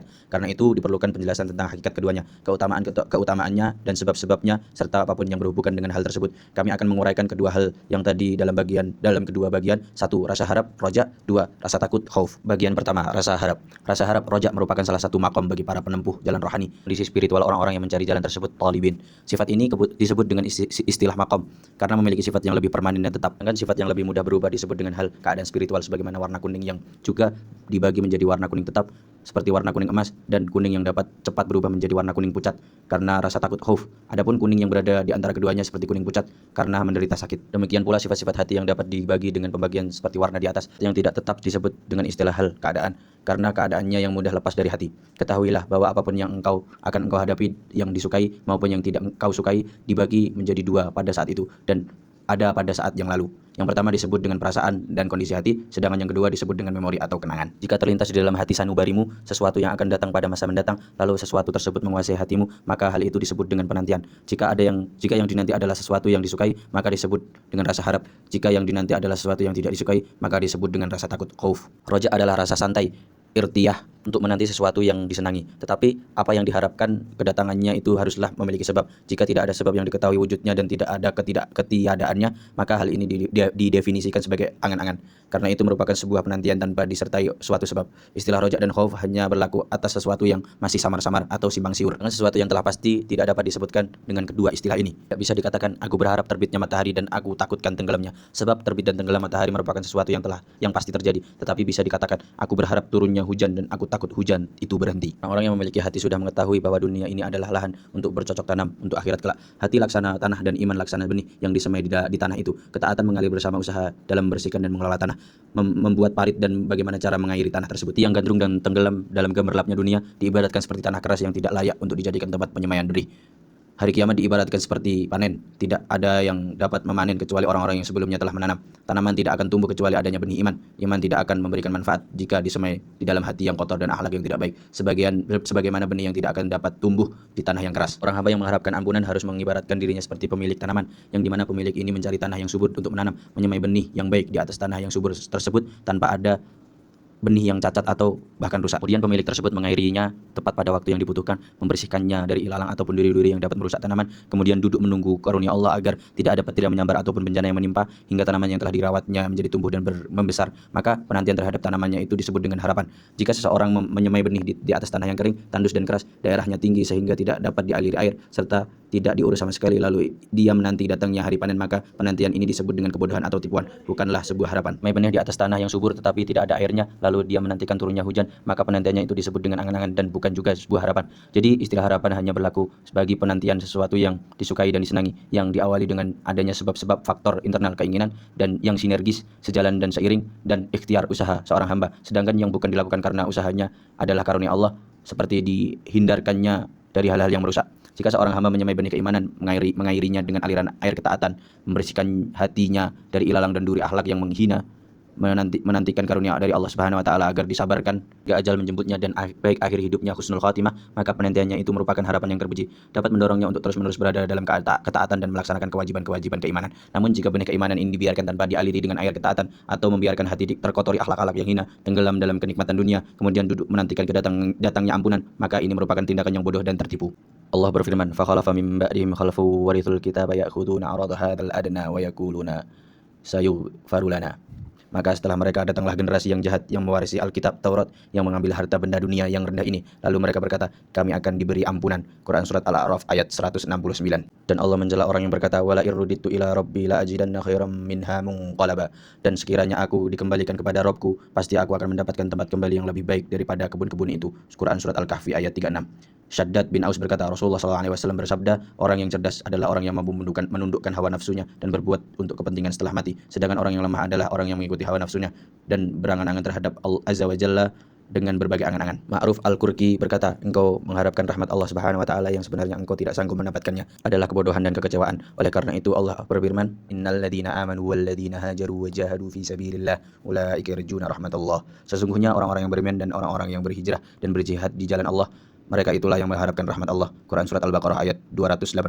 Artinya mereka inilah yang berharap dan tidak dimaksudkan sebagai mengkhususkan tentang keberadaan harapan. Nah, selain mereka pun dapat berharap. Ketahuilah bahwa roja adalah sesuatu yang terpuji karena dapat mendorong seseorang kepada amal. Sedangkan sikap pesimis atau putus asa adalah sesuatu yang tercela karena sikap ini dapat mengalihkan seseorang dari amal. Karena seseorang yang sudah mengetahui bahwa tanah yang sedang dikelolanya tandus, tidak dapat dialiri air dan benih yang disemai tidak dapat tumbuh. Orang ini justru meninggalkan tanah garapannya dan tidak berusaha mencari tanah lain untuk dikelola serta tidak mau bersusah payah. Sedangkan khauf bukan kebalikannya dari roja, tetapi hanya sekedar pendamping. Insya Allah masalah ini akan kami bahas pada bagian mendatang. Roja membuahkan jalan usaha dengan cara beramal dan tekun bagaimanapun keadaannya. Salah satu pengaruh dari roja adalah terus-menerus menghadapkan wajah kepada Allah Subhanahu wa taala dan merasakan kenikmatan bermunajat kepadanya serta terus-menerus bergantung kepadanya. Keadaan-keadaan seperti ini harus ditampakkan oleh setiap orang yang mengharapkan singgasana kerajaan dan sesuatu yang diinginkan. Lalu bagaimana mungkin hal ini tidak ditampakkan dalam kaitannya dengan hak Allah Subhanahu wa taala? Selagi harapannya tidak ditampakkan, berarti dia tidak menunjukkan kegagalannya dalam mendapatkan kedudukan yang diharapkan. Barang siapa berharap untuk menjadi orang yang baik tetapi dia tidak menampakkan tanda-tandanya, berarti dia adalah orang yang telah menipu. Keutamaan rasa harap roja diriwayatkan dari kitab Sahih Al-Bukhari dan Muslim dari hadis Abu Hurairah radhiyallahu anhu dari Nabi sallallahu alaihi wasallam bahwasanya beliau telah bersabda, Allah Subhanahu wa taala berfirman, aku berada pada sangkaan hamba-hambaku tentang aku. Dalam riwayat lain disebutkan, maka hendaklah dia menyangka tentang aku menurut keadaan kehendaknya. Dalam hadis lain disebutkan bahwa Rasulullah SAW bersabda, janganlah sekali-kali salah seorang dari kalian mati melainkan dia dalam keadaan baik, berbaik sangka terhadap Allah Subhanahu wa taala. Allah telah mewahyukan kepada Daud alaihi salam, cintailah aku, cintailah orang yang mencintai aku, dan buatlah aku mencintai hambaku. Daud berkata, wahai Robbi, bagaimana aku dapat membuat engkau mencintai hambamu? Allah menjawab, sebutlah aku dengan sangkaan yang baik, sebutlah karunia dan pemberianku. Dari Mujahid rahimahullah, dia berkata, pada hari kiamat seorang hamba diperintahkan untuk masuk ke dalam neraka. Lalu hamba itu berkata, aku tidak pernah menyangka yang seperti ini. Allah berkata, lalu apa yang engkau sangkaan? Hamba itu menjawab, engkau akan mengampuni dosaku. Allah berfirman, berilah dia jalan ke surga. Obat yang dapat membawa seseorang menggapai rasa harap roja. Obat roja itu membutuhkan dua karakter manusia. Yang pertama, orang yang telah dikuasai sikap pesimis atau putus asa sehingga orang tersebut meninggalkan ibadahnya. Yang kedua, orang yang telah dikuasai oleh perasaan takut sehingga diri dan keluarganya merasa terancam mara bahaya. Sedangkan orang yang durhaka lagi tertipu, berangan-angan terhadap Allah sambil berpaling dari ibadah. Tidak ada yang dapat dipergunakan orang tersebut yang selaras dengan haknya kecuali menggunakan obat rasa takut khauf. Sebab obat harapan justru akan berbalik menjadi racun bagi dirinya, sebagaimana madu yang menyembuhkan bagi orang yang kedinginan, yang justru dapat berubah menjadi penyakit bagi orang yang suhu badannya terlalu panas. Karena itulah seorang dokter yang biasa memberikan nasihat kepada seorang pasien dapat bersikap dengan lemah lembut, memperhatikan di mana letak penyakitnya, mengobati segala penyakit dengan komposisi dan dosis obat yang tepat. Zaman sekarang tidak tepat lagi penggunaan penyebab harapan untuk menghadapi manusia, melainkan harus menggunakan cara-cara yang menimbulkan rasa takut khauf. Dia bisa menggunakan penyebab harapan jika maksudnya untuk menarik hati dan untuk mengobati orang yang benar-benar telah jatuh sakit. Ali bin Abi Thalib radhiyallahu anhu berkata, orang yang pandai adalah orang yang tidak membuat orang lain merasa putus asa terhadap rahmat Allah Subhanahu wa taala dan tidak membuat mereka merasa aman dari tipu daya Allah Subhanahu wa taala. Jika engkau telah mengetahui hal ini, maka ketahuilah bahwa penyebab harapan ada yang melalui jalan iktibar dan ada pula yang melalui jalan pengabaran. Jalan iktibar adalah jalan yang memperhatikan semua penjelasan yang telah kami sampaikan tentang jenis-jenis nikmat dalam pasal mengenai syukur. Jika seseorang mengetahui kemurahan Allah Subhanahu wa taala terhadap hamba-hambanya di dunia, maka ketahuilah keajaiban-keajaiban hikmah yang telah diciptakannya dalam fitrah manusia, mengetahui bahwa kemurahan ilahi tidak sebatas pada hamba-hambanya yang berhubungan dengan kemaslahatan mereka yang terperinci di dunia. Allah tidak ridho jika mereka tidak mendapatkan tambahan pahala. Lalu bagaimana mungkin dia ridho menuntun mereka kepada kebinasaan yang abadi? Barang siapa yang bermurah hati di dunia, maka dia akan bermurah hati di akhirat. Sebab yang menangani semua urusan di dunia dan di akhirat hanya satu, yaitu Allah Subhanahu wa taala. Antara pembacaan ayat-ayat dan pengabaran salah satunya adalah firman Allah Subhanahu wa taala, "Qul ya ibadiyalladzina asrafu ala anfusihim wa la taqnatu mir rahmatillah. Innallaha yaghfiru dzunuba jami'a." Katakanlah, wahai hamba-hambaku yang melampaui batas terhadap diri mereka sendiri, janganlah kalian berputus asa atas rahmat Allah Subhanahu wa taala. Sesungguhnya Allah mengampuni dosa-dosa semuanya. Quran surat Az-Zumar ayat 53. Al malaikatu yusabbihuna bihamdi rabbihim wa yastaghfiruna liman fil ard. Dan malaikat-malaikat bertasbih serta memuji Rabb-nya dan memohon ampunan bagi orang-orang yang ada di bumi. Quran surat Asy-Syu'ara ayat 5. Allah mengabarkan bahwa Dia telah menyediakan api neraka bagi musuh-musuhnya. Dengan adanya pengabaran ini, para penolongnya menjadi takut. Allah berfirman, "Lahum min fawqihim dulalum minan nari wa min tahtihim dulal. Dzalika yukhawwifullahu bihi ibadah." Di atas mereka disediakan lapisan dari api dan di bawahnya pun disediakan lapisan-lapisan dari api. Demikianlah Allah mengancam hamba-hambanya dengan azab itu. Quran surat Az-Zumar ayat 16. Ayat yang lain, "Wattaqun narallati u'iddat lil kafirin." Dan peliharalah diri kalian dari api neraka yang disediakan untuk orang-orang kafir. Quran surat Ali Imran ayat 131. Di ayat yang lain, "Fa'anzartukum naran taladda la yaslaha illal ashqa alladzi kadzdzaba wa tawalla." Maka kami peringatkan kalian dengan api neraka yang menyala-nyala. Tidak ada yang masuk ke dalamnya kecuali orang-orang yang paling celaka, yang mendustakan kebenaran dan berpaling dari iman. Quran surat Al-Lail ayat 14-16. Antara contoh pengabaran adalah seperti yang diriwayatkan oleh Abu Sa'id Al-Khudri. Dia berkata, aku pernah mendengar Rasulullah SAW bersabda, sesungguhnya iblis berkata kepada Rabb-nya, demi kemuliaan dan keagunganmu, aku senantiasa akan menyesatkan Bani Adam selagi masih ada ruh di dalam diri mereka. Lalu Allah berfirman, demi kemuliaan dan keagunganku, aku senantiasa mengampuni dosa mereka selagi mereka memohon ampunan kepadaku. Abu Hurairah radhiyallahu anhu, dia berkata, Rasulullah SAW bersabda, demi zat yang diriku berada dalam genggamannya, andaikan kalian tidak berdosa, tentu Allah Subhanahu wa taala akan mematikan kalian, lalu benar-benar akan didatangkan segolongan orang-orang yang berdosa sehingga mereka memohon ampunan, lalu Allah Subhanahu wa taala mengampuni dosa mereka. Diriwayatkan oleh Muslim. Dalam kitab Sahih Bukhari dan Muslim disebutkan dari hadis Aisyah radhiyallahu anha bahwa Nabi Allah Muhammad SAW bersabda, berkatalah yang yang benar, bahwa sekali-kali amal seseorang tidak akan bisa memasukkan ke dalam surga. Aisyah berkata, tidak pula engkau, wahai Rasulullah. Beliau menjawab, tidak pula aku, kecuali jika Allah melimpahiku dengan rahmatnya. Dalam kitab Sahih Bukhari dan Muslim disebutkan dari hadis Abu Sa'id Al-Khudri radhiyallahu anhu, dari Nabi SAW bersabda, Allah Subhanahu wa taala berfirman pada hari kiamat, wahai Adam, bangunlah dan bangkitlah pembangkit neraka. Adam berkata, aku penghuni seruanmu, kebahagiaan ada padamu dan kebaikan ada di tanganmu. Wahai Robbi, apakah pembangkit neraka itu? Allah menjawab, dari setiap 1000 orang adalah 999 orang yang pada saat itulah bayi menjadi besar dan gugurlah kandungan segala wanita yang hamil, dan kamu lihat manusia dalam keadaan mabuk, padahal sebenarnya mereka tidak mabuk, akan tetapi azab Allah Subhanahu wa taala sangat kerasnya. Quran Surat Al-Hajj ayat 2. Kabaran ini dirasa berat bagi manusia hingga rona muka mereka berubah. Mereka berkata, wahai Rasulullah SAW, lalu siapakah yang satu itu? Beliau menjawab, dari golongan Ya'jud dan Ma'jud ada 999, dan dari kalian ada satu orang. Orang-orang berkata, Allahu Akbar. Nabi SAW bersabda, demi Allah, aku benar-benar berharap kalian menjadi sepertiga penghuni surga. Demi Allah, aku benar-benar berharap kalian menjadi setengah dari penghuni surga. Lalu orang-orang bertakbir. Beliau bersabda lagi, tidaklah kalian pada hari itu di tengah manusia melainkan seperti sehelai uban di badan sapi jantan berwarna hitam, atau seperti sehelai rambut hitam di badan sapi berwarna putih. Perhatikanlah bagaimana Allah menyampaikan sesuatu dengan metode takhwif, dengan cara menakut-nakuti. Maka ketika terbawa pada kondisi yang terguncang, Allah mendatangkan suasana kelembutan. Sebab itu, kapanpun hati merasakan ketenangan dari nafsu, maka ia harus diguncang. Jika sudah merasa resah, maka harus dibuat tenang agar urusan bisa berjalan sesuai jalurnya dengan amat normal. Ibnu Mas'ud radhiyallahu anhu berkata, Allah pasti memberikan ampunan pada hari kiamat, sebuah ampunan yang tidak pernah terlintas sebelumnya oleh setiap hati manusia. Diriwayatkan bahwa seorang Majusi meminta pertolongan kepada Nabi Ibrahim alaihissalam, namun beliau tetap tidak menolongnya. Seraya berkata, jika engkau mau masuk Islam, maka aku akan menolongmu. Allah menyampaikan wahyunya kepada Ibrahim, wahai Ibrahim, sudah sejak 90 tahun lamanya aku selalu memberikannya makanan meski dia kufur. Ibrahim pun menyusulnya orang Majusi itu dan menyampaikan kesediaannya untuk membantu sambil menjelaskan apa yang telah Allah wahyukan kepadanya. Spontan saja dia berdecak kagum atas kemaha lembutan Allah Subhanahu wa taala. Akhirnya dia masuk Islam. Sebab-sebab inilah yang akhirnya menutup ruh rojak di setiap hati orang-orang yang takut dan pesimis. Adapun orang-orang yang bodoh dan tertipu, mereka tidak bisa mendengarkan hal ini sedikit pun, namun mereka bisa mendengar apa yang kami sebutkan berikut ini tentang beberapa penyebab rasa takut khauf. Sebab mayoritas orang hanya bisa menerima cara ini saja, layaknya seorang budak yang buruk akhlaknya dan tidak akan bisa menjadi lebih baik kecuali dipukul oleh sebuah tongkat. Bagian kedua, hakikat, derajat dan seputar rasa takut khauf. Rasa takut khauf adalah sebuah ungkapan yang muncul dari hati yang luka dan gundah karena adanya sesuatu yang tidak disukai kini yang dan akan datang. Contoh dari rasa takut khauf adalah orang yang melakukan sesuatu tindakan kejahatan kepada seorang raja, kemudian tertangkap dan ia takut jika dibunuh. Ia pun mengandai-andai datangnya maaf, tetapi hatinya tetap merasa tersiksa karena dia menyadari tindakan semacam ini biasanya dihukum mati. Dia pun merinci-rinci lagi kejahatan yang hendak dilakukannya dan mempertimbangkan seberapa jauh pengaruhnya terhadap diri raja, seberapa jauh lemahnya penyebab, maka sejauh itu pula kelemahannya rasa takut khauf. Terkadang rasa takut khauf itu bukan karena sebab kejahatannya, tetapi karena berasal dari sifat orang yang ditakuti, kebesaran dan keagungannya. Apabila yang ditakuti adalah Allah Subhanahu wa taala, dia tahu jika Allah Subhanahu wa taala menghancurkan dunia ini, maka dia tidak peduli. Sebab tidak ada seorang pun yang bisa menghalanginya. Seberapa jauh seseorang mengetahui aib dirinya dan seberapa jauh keagungan Allah Subhanahu wa taala, maka sejauh itu pula rasa takutnya. Orang yang paling takut adalah yang paling mengetahui dirinya dan Rabb-nya. Karena itu Nabi sallallahu alaihi wasallam bersabda, aku adalah orang yang paling tahu di antara kalian tentang Allah Subhanahu wa taala. Karena itu aku orang yang paling takut di antara kalian kepada Allah Subhanahu wa taala. Allah berfirman, "Innama yakhshallaha min ibadihil ulama." Yang takut kepada Allah Subhanahu wa taala hanyalah ulama, hamba-hambanya yang berilmu. Quran Surat Fatir ayat 28. Pengetahuan semakin sempurna akan berpengaruh terhadap rasa takut khauf, lalu pengaruhnya merembet ke hati, kemudian merembet lagi ke anggota tubuh. Sifat yang merendah, menangis, merunduk, wajah yang memucat dan kadang-kadang bisa menimbulkan kematian, atau tekanan darah menjadi tinggi lalu merusak akal. Pengaruhnya terhadap anggota tubuh adalah menghentikannya dari kedurhakaan, mendorong untuk taat, membenahi yang kurang dan siap menyongsong masa depan. Di antara sebuah rasa takut khauf pada diri seseorang, dia tidak mempunyai nafsu, kenikmatan terasa hambar, kedurhakaan yang tadinya dicintai berubah menjadi sesuatu yang dibenci, sebagaimana madu yang berubah menjadi sesuatu yang dibenci setelah tahu bahwa itu bercampur racun. Su pun hangus karena rasa takut khauf, anggota badan menjadi terkontrol, hati menjadi hina dan merendah, takabur, dengki dan iri lenyap.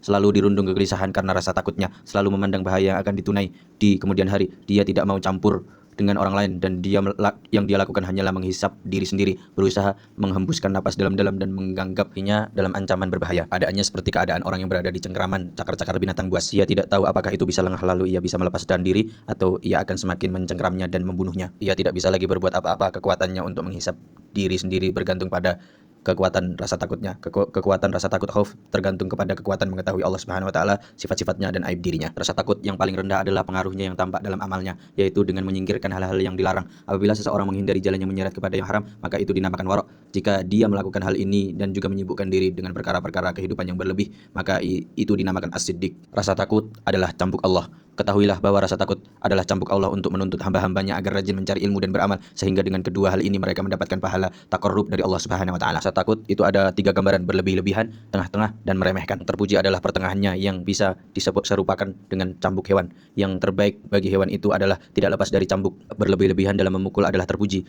Tidak terlalu meremehkan rasa takut khauf juga terpuji. Seperti orang yang telah terpengaruh hanya dengan membaca ayat-ayat Al-Quran atau sesuatu yang mengharukan, lalu dia menangis. Namun jika penyebab ini hilang, dia pun kembali menjadi lalai. Ini namanya rasa takut khauf yang terbatas, tipis, dan lemah manfaatnya. Rasa takut khauf semacam ini bisa diibaratkan lidi yang digunakan untuk memukul hewan yang besar, tidak membuatnya sakit, tidak mampu menuntunnya ke tempat yang dimaksud, dan tidak bisa digunakan untuk melihatnya, melatihnya.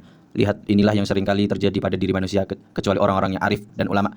Artinya orang-orang yang mengetahui Allah Subhanahu wa taala dan ayat-ayatnya. Sedangkan orang-orang yang hanya menggunakan label ulama dan membawa nama ilmu, mereka adalah orang yang paling jauh dengan rasa takut khauf. Rasa takut yang berlebih-lebihan, rasa takut yang melebihi batas kewajaran hingga bisa menjurus kepada rasa putus asa. Rasa takut yang seperti ini juga tercela, karena yang demikian ini bisa menghalanginya untuk beramal dan bahkan bisa membuatnya sakit, stres, dan akhirnya akan membawa seseorang kepada kematian. Ini sama sekali tidak terpuji. Apapun yang dimaksudkan dari suatu urusan, maka yang terpuji adalah membawa kepada apa yang dimaksudkannya. Sedangkan meremehkan atau berlebih-lebihan adalah sesuatu yang tercela. Manfaat rasa takut adalah agar berhati-hati, waspada, warok, takwa, berpikir, berusaha, ingat, beribadah, dan segala amal yang bisa menghantarkannya kepada Allah Subhanahu wa taala. Semua ini menuntut adanya kehidupan dan yang sehat dan pikiran yang waras. Jika ada yang kurang dalam masalah ini, jadilah sesuatu yang tercela. Jika ada yang bertanya, apa pendapat Anda tentang orang yang meninggal dunia karena rasa takut? Jawabannya, kalau memang dia meninggal karena yang demikian itu, maka dia mendapatkan derajat yang tidak dia dapatkan andai kata dia meninggal tidak karena yang demikian itu. Hanya saja andai kata dia tetap hidup dan bisa meningkatkan ketingkatan ma'rifah yang lebih tinggi lagi, tentu akan lebih utama baginya. Sebab kebahagiaan yang paling baik adalah panjang umur dalam ketaatan kepada Allah Subhanahu wa taala. Apapun yang membuat umurnya, akalnya, dan kesehatannya tak berguna, maka itu merupakan kekurangan dan kerugian yang nyata. Macam-macam rasa takut khauf. Ketahuilah bahwa kedudukan orang-orang yang takut itu berbeda-beda.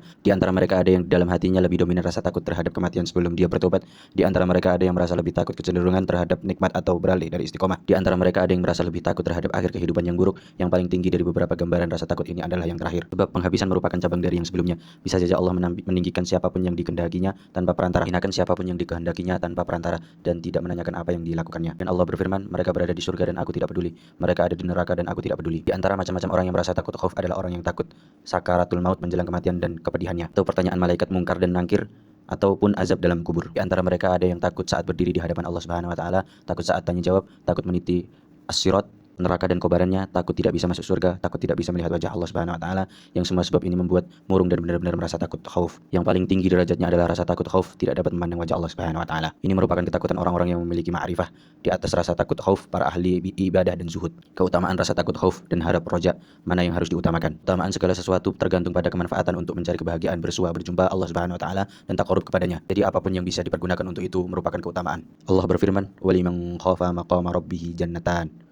Dan bagi orang-orang yang takut akan saat menghadap Tuhannya, ada 2 surga. Quran Surat Ar-Rahman ayat 46. Dalam ayat lain, radhiyallahu anhum wa radu an, dzalika liman khasyiya rabbah. Allah ridho kepada mereka dan mereka pun ridho kepadanya. Yang demikian itu adalah balasan bagi orang-orang yang takut kepada Rabbnya. Quran Surat Al-Bayyinah ayat 8. Di dalam hadis Nabi Muhammad SAW, beliau bersabda, jika kulit hamba mengerut karena takut kepada Allah Subhanahu wa taala, maka bergugurkanlah dosa dari dirinya sebagaimana daun yang menggugurkan dari pohon yang kering. Qala Nabi SAW, qala Allah azza wa jalla, wa izzati wa jalali la ajma'u ala ibadi khawfain la ajma'u lahu amnain. Aminani fid dunya khaftuhu yawmal qiyamah, in khafani fid dunya amintuhu yawmal qiyamah. Nabi SAW bersabda, Allah Subhanahu wa taala berfirman, demi kemuliaan dan keagunganku, aku tidak menghimpun 2 macam rasa takut khauf pada diri hambaku, dan aku juga tidak menghimpun 2 macam rasa aman bagi dirinya.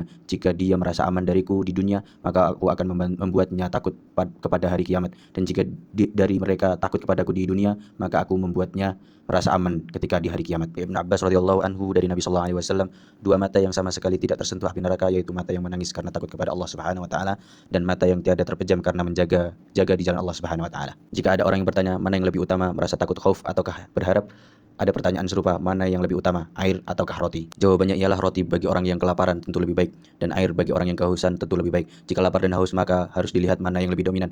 Jika sama bisa diberikan dengan takaran yang sama. Tamaan di antara keduanya tergantung pada penyakit yang terjangkit. Jika yang lebih banyak menguasai hati adalah rasa aman dari tipu daya Allah Subhanahu wa taala, maka rasa takut khauf lebih baik. Jika yang lebih banyak menguasai hati adalah kedurhakaan, sekalipun juga ada rasa putus asanya, maka harapan lebih baik baginya. Kita dikatakan secara menyeluruh bahwa rasa takut khauf lebih utama. Seperti halnya roti yang lebih baik daripada obat untuk menghilangkan pucat. Roti mengobati rasa lapar dengan obat pucat yang hanya untuk menghilangkan pucat. Lapar lebih jelas sehingga kebutuhan terhadap roti juga lebih nyata. Jika dibandingkan dengan hal ini, maka rasa takut khauf lebih utama sebab kedurhakaan lebih banyak menguasai hati manusia. Namun jika kita melihat topik rasa takut khauf dan rasa harap, maka harapan lebih utama. Sebab harapan diambil dari lautan rahmat, sedangkan rasa takut khauf diambil dari lautan kemurkaan. Orang yang bertakwa maka yang lebih utama baginya adalah menyeimbangkan rasa takut khauf dan harapan. Karena itu dikatakan, andai kata rasa takut khauf orang mukmin dan harapannya ditimbang, tentu akan berimbang. Di antara orang salaf ada yang berkata, andai kata diserukan, hendaklah setiap manusia masuk ke dalam surga kecuali satu orang saja, maka aku takut bahwa akulah orang yang satu itu. Jika diserukan, hendaklah setiap orang masuk neraka kecuali satu orang saja, maka aku berharap bahwa akulah yang satu orang itu. Yang demikian ini hanya khusus bagi orang yang mukmin dan bertakwa. Ada yang bertanya bagaimana menyeimbangkan rasa takut khauf dan harapan di dalam hati orang mukmin sementara dia berada di ambang takwa, apakah harapannya harus lebih kuat? Jawabannya, orang mukmin itu yakin dengan keabsahan amalnya. Pemaan dirinya seperti orang yang menyemai benih di suatu area tanah yang belum pernah dicobanya. Benih di sini adalah iman, sedangkan syarat-syarat keabsahannya sangat lembut. Tanah itu adalah hati. Di sana ada titik yang ternoda berupa kemunafikan. Di sana ada akhlak lagi tersembunyi. Di sana ada keguncangan akidah. Semua itu membutuhkan rasa takut khauf. Lalu bagaimana mungkin seorang mukmin tidak merasa takut? Inilah Umar bin Khattab radhiyallahu anhu yang bertanya kepada Hudzaifah bin Al-Yaman radhiyallahu anhu, apakah aku termasuk orang-orang munafik? Umar benar-benar merasa takut kalau keadaannya tercampuri sifat munafik dan dia tidak mengetahui aib dirinya. Rasa takut khauf yang terpuji adalah orang yang terdapat membangkitkan amal dan kegelisahan dunia jika cenderung kepada dunia. Tapi jika ajal sudah dekat, yang lebih baik bagi manusia adalah harapan. Sebab rasa takut khauf itu ibarat cambuk yang membangkitkan amal. Padahal dia sudah tidak bisa beramal lagi. Orang yang takut pada saat-saat menjelang ajal ini tidak ada yang bisa diperbuatnya kecuali memotong gantungan-gantungan hati. Harapan dalam keadaan seperti ini dapat menguatkan hati dan membuatnya mencintai Allah Subhanahu wa taala. Tidak selayaknya seseorang meninggalkan dunia melainkan dalam keadaan mencintai Allah Subhanahu wa taala, merasa senang bersua dengannya dan berbaik sangka kepadanya. Sulaiman At-Tamimi berkata kepada orang-orang yang menjenguknya sebelum ajal menjemputnya, berceritalah kepadaku tentang berbagai hal, berbagai macam rukhsah agar aku dapat bersua Allah Subhanahu wa taala dalam keadaan berbaik sangka kepadanya. Obat yang menggugah rasa takut khauf. Menggugah rasa takut khauf jika ditempuh dengan kedua cara, yang satu lebih tinggi daripada yang lain. Sebagai contoh, seorang anak kecil yang sedang berada di dalam rumah sendirian, lalu tiba-tiba ada binatang buas atau ular yang masuk. Boleh jadi anak itu tidak takut, bahkan dia menjulurkan tangannya, memungut ular itu dan bermain-main dengannya. Tetapi jika di sisi lain anak itu ada ayahnya, lalu ayah itu lari takut, tentu anak itu akan lari dan takut pula. Anak takut karena ayahnya juga takut. Ayah takut karena berdasarkan pengetahuan, sedangkan anaknya tanpa dilandasi pengetahuan, tetapi hanya sekedar ikut-ikutan ayahnya. Enggak engkau memahami hal ini, maka ketahuilah bahwa takut pada Allah Subhanahu wa taala itu ada dua gambaran. Yang pertama, takut terhadap azabnya. Ini merupakan rasa takut khauf secara menyeluruh yang menghinggapi manusia, yang dengan iman mereka bisa masuk surga dan bisa masuk neraka sebagai ganjaran dari ketaatan dan kedurhakaannya. Rasa takut ini melemahkan karena iman yang juga melemah atau melalaikan yang menguat. Untuk mengenyahkan kelelayan bisa dilakukan dengan ingat dan memikirkan siksa akhirat. Lalu bisa ditambah lagi dengan memperhatikan orang-orang yang takut dan bergaul bersama mereka serta mendengarkan kisah-kisah mereka. Yang kedua, takut kepada Allah. Ini merupakan rasa takut khaufnya para ulama. Allah berfirman, "Wa yuhadzirukumullahu nafsah." Allah memperingatkan kalian terhadap diri siksanya. Quran surat Ali Imran ayat 30. Sifat-sifatnya memang menuntut rasa takut khauf. Para ulama ini takut jika jauh dari Allah Subhanahu wa taala dan tidak bisa memandangnya. Zunnun berkata takut neraka saat takut perpisahan seperti meneteskan air di lautan. Orang awam juga memiliki sebagian dari rasa takut khauf ini, tetapi hanya sekedar taklid yang tak ada bedanya dengan ketakutan anak kecil terhadap ular karena ikut-ikutan ayahnya. Karena itu rasa takut lemah. Apapun jenis keyakinan yang bersifat taklid ikut-ikutan biasanya adalah lemah, kecuali jika memang keyakinan itu menguat karena terus-menerus menyaksikan sebab-sebab yang menimbulkan keyakinan itu dengan memperbanyak ketaatan ataupun menjauhi kedurhakaan. Jika seorang hamba menjadi tinggi kedudukannya karena mengetahui Allah Subhanahu wa taala, tentu saja dia akan merasa takut kepadanya dan dia tidak membutuhkan obat untuk menggugah rasa takut khauf di dalam hatinya. Untuk orang-orang yang meremehkan rasa takut khauf, cara mengobati dirinya adalah dengan mendengarkan berbagai pengabaran dan penuturan orang-orang salaf, memperhatikan keadaan orang-orang yang takut dan perkataan mereka, menisbatkan kedudukan mereka dengan kedudukan orang-orang yang senantiasa berharap namun lalai, lalu mendorong dirinya untuk mengikuti mereka. Dalam Sahih Muslim disebutkan dari hadis Aisyah radhiyallahu anha, dia berkata, Rasulullah sallallahu alaihi wasallam diundang untuk menghadiri jenazah bayi dari kalangan Ansar. Lalu aku berkata, wahai Rasulullah, beruntunglah bayi itu, dia adalah salah satu dari burung-burung di surga, belum pernah melihat keburukan dan tidak pernah melakukannya. Lalu berkata, ataukah justru selain itu wahai Aisyah, sesungguhnya Allah Subhanahu wa taala menciptakan para penghuni bagi surga, dia menciptakan mereka bagi penghuni surga padahal mereka berada dalam tulang sulbi ayah mereka. Allah juga menciptakan para penghuni neraka bagi mereka, dia menciptakan mereka bagi penghuni neraka padahal mereka berada di dalam sulbi ayah mereka. Antara harapan yang paling mengagumkan adalah yang muncul setelah ada yang sangat menakutkan. Maka dari itu Allah berfirman, inni laghaffarul liman taba wa amana wa amila salihan tsumma ihtada. Dan sesungguhnya Allah Maha Pengampun bagi orang-orang yang bertaubat, beriman, beramal soleh, kemudian tetap berada di jalan yang benar. Quran surat Thaha ayat 82. Allah mengaitkan ampunan dengan 4 syarat seperti yang disebutkan dalam ayat ini. Yang taubat itu pasti dijamin kebenarannya. Antara pengabaran yang menakutkan adalah firman-Nya, wal 'asr innal insana lafi khusr. Demi masa sesungguhnya manusia benar-benar berada dalam kerugian. Quran Surat Al-Asr ayat 1 dan 2. Kemudian Allah menyebutkan 4 syarat setelah itu yang dengannya seseorang tentu akan terbebas dari kerugian. Di firman yang lain, "Wasyikna la'ataina kulla nafsin hudaha, walakin haqqal qawlu minni la'amla'anna jahannama minal jinnati wan nasi ajma'in." Kalau kami menghendaki, niscaya kami akan berikan kepada tiap-tiap jiwa petunjuk baginya. Akan tetapi tetaplah ketetapan daripadaku. Sesungguhnya akan aku penuhi neraka jahannam itu dengan jin dan manusia bersama-sama. Quran Surat As-Sajdah ayat 13. Bagaimana yang dimaklumi jika permasalahan ini terus-menerus dibuat halus ketamaan berhayal tentu bisa menjadi-jadi. Apa yang akan terjadi pada masa yang mendatang tentu tidak bisa diketahui. Karena itu yang harus dilakukan adalah pasrah. Andaikan Allah tidak lemah lembut terhadap orang-orang yang mengetahuinya dan ruh hati mereka yang dipenuhi harapan, tentulah hati mereka itu akan benar-benar terbakar karena api ketakutan. Abu Darda dia berkata, tidaklah ada seseorang yang merasa aman terhadap imannya untuk dirampas pada saat meninggal dunia, melainkan iman itu akan benar-benar terampas. Ketika Sufyan Ats-Tsauri berada di ambang ajal, maka dia pun menangis sesungguhkan. Lalu ada seseorang yang bertanya kepadanya, "Wahai Abu Abdullah, aku melihat engkau banyak dosa." Sufyan sedikit bangkit dari tanah lalu berkata, "Demi Allah, dosa-dosaku benar-benar lebih remeh dari yang ini. Justru aku lebih takut andaikan imanku terampas sebelum aku meninggal." Sahal berkata, "Ahli ibadah takut diuji dengan kedurhakaan dan orang yang memiliki ilmu takut diuji dengan kekufuran." Riwayatkan bahwa salah seorang dari para nabi mengadukan rasa lapar dan pakaiannya yang compang-camping kepada Allah Subhanahu wa taala. Lalu Allah menurunkan wahyu kepadanya, "Wahai hambaku, apakah kamu tidak ridho jika aku melindungi hatimu dari kufur kepadaku sehingga kamu meminta dunia kepadaku?" Lalu nabi itu mengambil pasir dan menaburkan di atas kepalanya seraya berkata, "Benar, aku telah ridho, maka lindungilah aku dari kekufuran." Jika seperti ini gambaran rasa takut khauf orang-orang yang memiliki ilmu tentang su'ul khatimah, padahal pikiran mereka sangat mantap. Lalu bagaimana mungkin orang-orang yang lemah pijakannya tidak merasa takut? Su'ul khatimah mempunyai beberapa sebab yang menandai saat-saat sebelum ajal, seperti bid'ah, nifak, takabur, dan lain-lain seperti sifat-sifat yang tercela. Karena itu orang-orang salaf sangat takut terhadap kemunafikan. Bagian di antara mereka berkata, "Andai kata aku tahu bahwa diriku terbebas dari kemunafikan, maka ini tentu lebih baik aku sukai daripada terbitnya matahari." Yang dimaksudnya bukan kemunafikan akidah, keyakinan, tapi kemunafikan amal. Seperti yang disebutkan dalam hadis sahih, tanda-tanda orang munafik itu ada 3. Apabila berbicara dia berdusta, apabila berjanji ia ingkar, apabila diberi amanat ia ingkar. Su'ul khatimah itu ada 2 tingkatan. Pertama, yang lebih besar yaitu jika hati manusia lebih banyak berisi keraguan atau keingkaran tatkala datang sakaratul maut, ia layak mendapatkan azab selama-lamanya. Yang kedua, yang lebih kecil yaitu jika seseorang merasa marah terhadap takdir lalu dia berbicara dengan congkak, tidak adil dalam wasiatnya atau mati dalam keadaan melakukan dosa yang sebelumnya selalu dia lakukan. Diriwayatkan bahwa syaitan itu tidak pernah dalam keadaan geram terhadap anak keturunan Adam selain dari keadaannya yang akan meninggal dunia. Dia berkata kepada penolong-penolongnya, "Urus saja orang ini, karena jika kalian tertinggal suatu hari ini, niscaya kalian tidak bisa menemuinya lagi." Diriwayatkan bahwa Nabi Shallallahu Alaihi Wasallam mengucapkan sebuah doa, "Ya Allah, sesungguhnya aku berlindung kepadamu agar syaitan tidak menyusupiku saat meninggal." Tawabi berkata, maksudnya syaitan menguasai diri manusia pada saat-saat menjelang ajal, lalu menyesatkannya dan menghalanginya untuk tobat, lalu menghalanginya untuk keluar dari kezaliman, atau membuatnya merasa putus asa dari rahmat Allah Subhanahu Wa Taala dan membuatnya benci terhadap kematian serta tidak ridho terhadap takdir Allah Subhanahu Wa Taala. Sebab yang mengakibatkan su'ul khatimah tidak mungkin dirinci satu persatu, tetapi mungkinkan untuk diisyaratkan secara menyeluruh. Su'ul khatimah karena dalam keadaan ragu-ragu dan ingkar, sebabnya adalah bid'ah. Dengan kata lain, percaya bahwa dalam zat Allah Subhanahu wa taala, sifat-sifatnya atau perbuatannya ada yang bertentangan dengan kebenaran, entah karena taklid atau karena jalan pikirannya yang rusak. Keselubungnya dikuak pada saat meninggal dunia, maka terlihatlah kebatilan keyakinannya itu. Lalu dia memperkirakan bahwa semua yang dia yakini itu tidak ada dasarnya sama sekali. Barang siapa meyakini zat Allah Subhanahu wa taala dan sifat-sifatnya dengan suatu keyakinan yang global seperti cara yang dilakukan orang-orang salaf tanpa mengungkit-ungkit atau tanpa mencari-cari, tentu dia akan selamat dari bahaya insyaallah. Su'ul khatimah karena melakukan kedurhakaan, sebab adalah iman yang lemah di bagian dasarnya.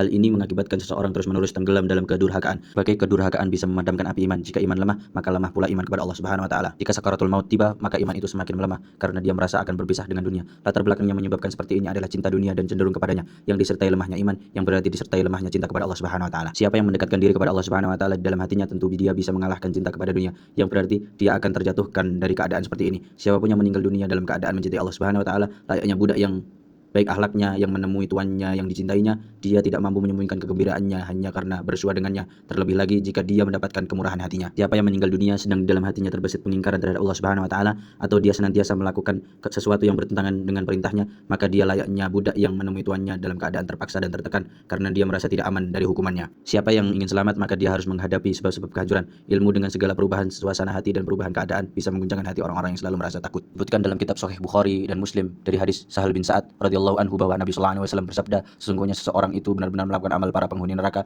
lalu dia benar-benar termasuk golongan para penghuni surga. Sesungguhnya seseorang itu benar-benar melakukan amal para penghuni surga, lalu dia termasuk golongan orang-orang penghuni neraka. Ayatkan bahwa jika ruh seorang hamba naik ke langit, maka para malaikat berkata, Maha suci Allah, hamba ini selamat dari syaitan. Berkata, wah celaka, bagaimana dia bisa selamat? Jika engkau sudah tahu makna su'ul khatimah, maka waspadailah penyebab-penyebabnya dan persiapkanlah apa-apa yang bisa membaguskannya. Jangan tunda persiapan itu, sebab umur sangat pendek. Setiap hembusan nafas yang keluar dari dirimu sama dengan akhir hidupmu. Sebab jika bisa saja hembusan nafas itu justru akan mencabut ruhmu. Manusia itu mati berdasarkan hidup yang dijalaninya dan akan terhimpun di akhirat berdasarkan gambaran kematiannya. Ketahuilah bahwa tidak mudah membuat persiapan yang layak, kecuali jika engkau puas terhadap segala kebutuhan yang sekedar bisa menegakkan tulang punggungmu dan engkau tidak mencari-cari yang melebihi kebutuhan pokok hidupmu. Berikut ini akan kami sampaikan berbagai pengabaran orang-orang yang takut. Kami harapkan hal ini bisa mengenyahkan kekerasan dalam hatimu, karena engkau berhak tahu bahwa para nabi dan wali Allah Subhanahu wa taala adalah orang-orang yang lebih berakal daripada dirimu. Maka pikirkanlah rasa takut khauf mereka yang sangat tinggi agar engkau bisa membuat persiapan bagi dirimu sendiri. Sifat takutnya para malaikat. Allah berfirman, yukhafuna rabbahum min fawqihim wa yaf'aluna ma yu'marun.